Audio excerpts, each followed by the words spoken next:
Assalamualaikum warahmatullahi wabarakatuh. Saya Putri Diana, NIM 22133000014.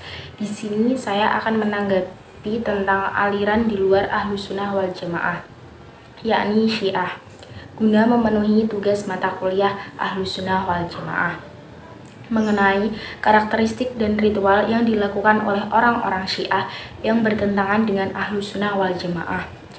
Berikut videonya. Kelompok Syiah memiliki ciri-ciri yang unik dan berbeda dengan pemeluk agama lainnya. Mereka pun dengan mudah dikenali. Syiah memiliki karakteristik yang selalu mengenakan songkok hitam dengan bentuk tertentu. Tidak seperti songkok yang dikenal umumnya masyarakat Indonesia. Songkok mereka seperti songkok orang Arab, hanya saja berwarna hitam. Mereka juga tidak sholat Jumat, meskipun sholat Jumat bersama jamaah, tapi mereka langsung berdiri setelah imam mengucapkan salam. Orang-orang akan mengira mereka mengerjakan sholat sunnah, padahal hanya menyempurnakan sholat zuhur 4 rakaat. Karena pengikut Syiah tidak meyakini sah tidaknya sholat Jumat, kecuali bersama imam yang maksum, yakni yang terpelihara dari dosa. Siapakah sosok maksum tanpa dosa yang mereka maksud? Tidak lain dan tidak bukan Imam ke-12 atau Imam Mahdi. Pengikut Syiah jarang sholat jamaah, kadang mereka tidak mengakui sholat 5 waktu, tapi yang mereka yakini hanya 3 waktu saja. Mayoritas pengikut Syiah selalu membawa at-turba al-Husainiyah, yaitu batu atau tanah dari Karbala yang digunakan menempatkan kening ketika sujud. Bila mereka sholat tidak di dekat orang lain, zikir mereka tidak lagi menyebut nama Allah, tetapi menyebut nama Husain atau Fatimah atau ahlul bait lainnya.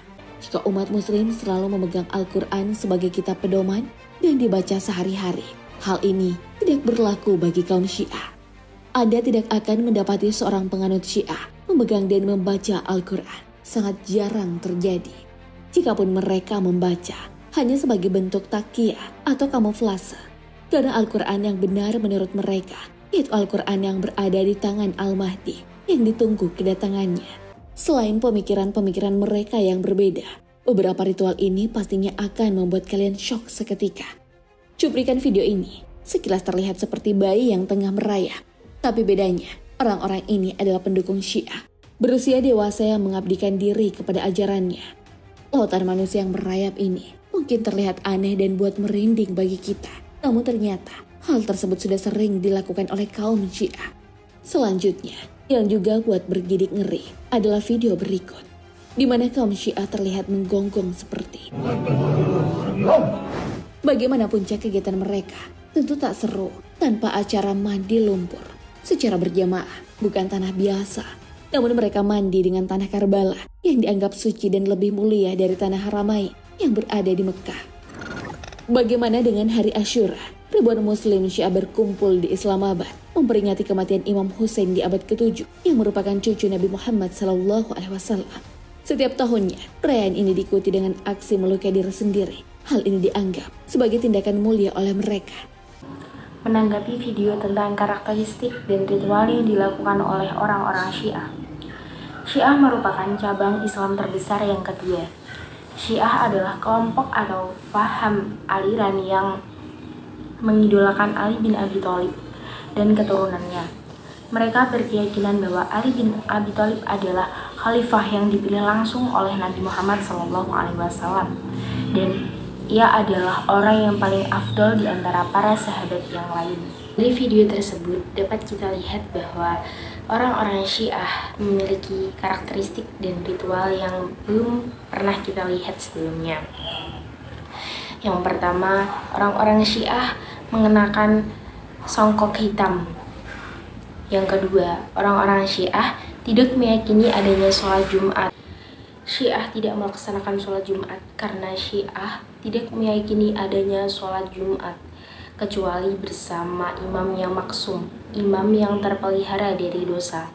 Imam yang maksum yang dimaksud adalah 12 Imam Mahdi. Menurut pandangan Ahlussunnah wal Jamaah, sholat Jumat hukumnya adalah fardu ain bagi muslim laki-laki.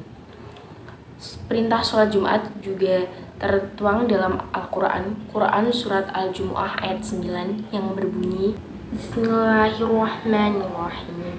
Ya ayyuhalladzina amanu idza nudiya lis-sholati min yaumil jum'ati fas'au ila dzikrillahi wa dzarul bai' dzalikum khairul lakum in kuntum ta'lamun, yang artinya, wahai orang-orang yang beriman, apabila telah diseru untuk melaksanakan sholat pada hari Jumat, maka segeralah kamu mengingat Allah dan tinggalkanlah jual beli, yang demikian itu lebih baik.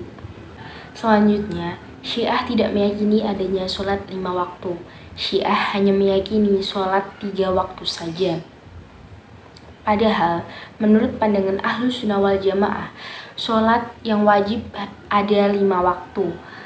Sesuai dengan apa yang telah disampaikan Allah melalui rantara Nabi Muhammad dalam peristiwa Isra Mi'raj Nabi Muhammad.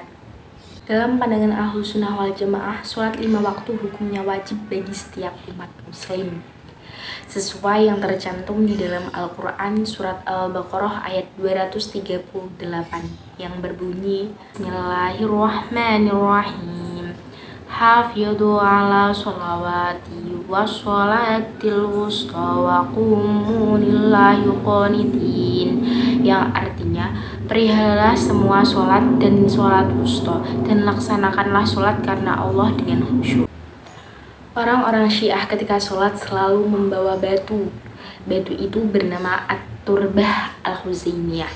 Orang-orang Syiah ketika sholat tidak didekat dengan orang lain, maka zikir yang mereka ucapkan tidak lagi menyebut nama Allah, melainkan nama Husain atau Fatimah dan Ahlu Bait lainnya. Padahal, menurut pandangan Ahlus Sunnah wal Jamaah, menyembah selain Allah hukumnya adalah musyrik. Kita hanya disuruh untuk menyembah Allah karena kita diciptakan oleh Allah di dunia ini hanya untuk menyembah Allah Subhanahu wa Ta'ala, tidak dengan yang lainnya. Selanjutnya, mengenai ritual-ritual Syiah yang kita lihat dalam video itu yang cukup mencengangkan. Menurut saya, tentang ritual-ritual Syiah yang dilakukan itu tidak wajar, karena Islam tidak mengajarkan tentang kekerasan, terlebih kepada diri sendiri. Kita harus bisa bersyukur dengan mencintai diri kita sendiri, tidak dengan melakukan kekerasan. Kita sebagai generasi muda harus bisa membentengi diri dengan memperkuat iman, memperbanyak zikir, dan melakukan ibadah dengan khusyuk dan tidak mudah terpengaruh dari aliran manapun. Sekian yang dapat saya sampaikan. Jika ada salah kata, mohon dimaafkan. Wassalamualaikum warahmatullahi wabarakatuh.